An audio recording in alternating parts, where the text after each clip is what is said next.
İyi bulayım ben. Neler söylemek istersiniz erken seçimle ilgili? Bekliyor muydunuz? Beklemeyin de ama yani erken seçim olması iyi oldu yani. Ne açıdan iyi oldu? Ya bir değişim olması lazımdı. Yani. Değişim olması şart yani. Yani muhalefete göre kısıtlama gelecek yani. O hükümete yani istediğim bir şey yapacak yani. Yani baskı olacak. Yani hayırlısı olacağını düşünüyorum çünkü ortalık çok sıcak görünüyor. Yani inşallah bir nebze olsun. Yani bu seçim sendromunu bir kenara bırakıp memleket meselesiyle daha iyi ilgilenmemiz gerekiyor. Bence yerinde bir karardır yani. Yani dikkatimizi daha çok milli meselelere vermeliyiz. Seçimi bir tarafa alalım, bir bertaraf etmeliyiz önce. Bence hatta geç kalınmış bir karardı bence. Erken seçim şu şekilde, yani erken seçim zaten bu sene 2009'da yapılacaktı ama işte erken yapılmasının sebebini bilmiyorum. İşte bildiğim kadarıyla AK Parti, MHP birleşmiş. İşte büyük çoğunlukla kamuoyu oluşturduğu için onlar yani bu kararı vermiş. Yani benim düşüncem yani bütün partilerin, diğerleri olsun, hani büyük parti olsun, küçük parti olsun, hepsinin kararıyla olması gereken bir şey.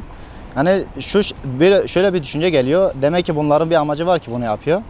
Yani şu anda pek bilgim yok bu konuda.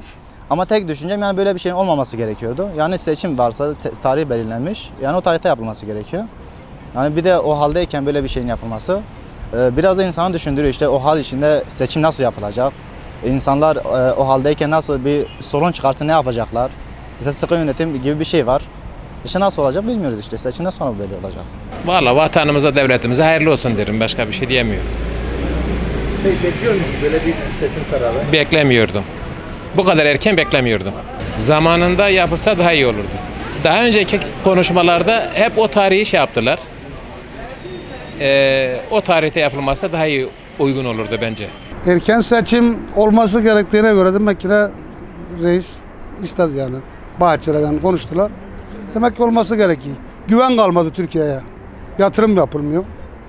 Onun için olması gerekiyordu. Vallahi bence hoş oldu çünkü devlet her zaman için her şeyi daha iyi bilir. Niye diyecek olursa olsun, Zeytin Dalı Hareketi olsun, Fırat Kalkanı olsun, yani her şeyde başarı göstermiş bir ülke. Yani erken seçimde mutlaka bir hayrı vardır yani mutlaka. Peki bir vatandaş olarak seçimlerin erken yapılmasını bekliyor musunuz? Vallahi düne kadar inan beklemiyorduk.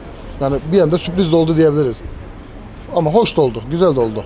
Devlet büyüklerimiz öyle karar vermişse doğrudur. Peki bekliyor muydunuz böyle bir şey? Ben açıkçası beklemiyordum. Çünkü yıllardan beri tam zamanında yapılıyordu ama şu an zannedersem bir yıl öne çekildi.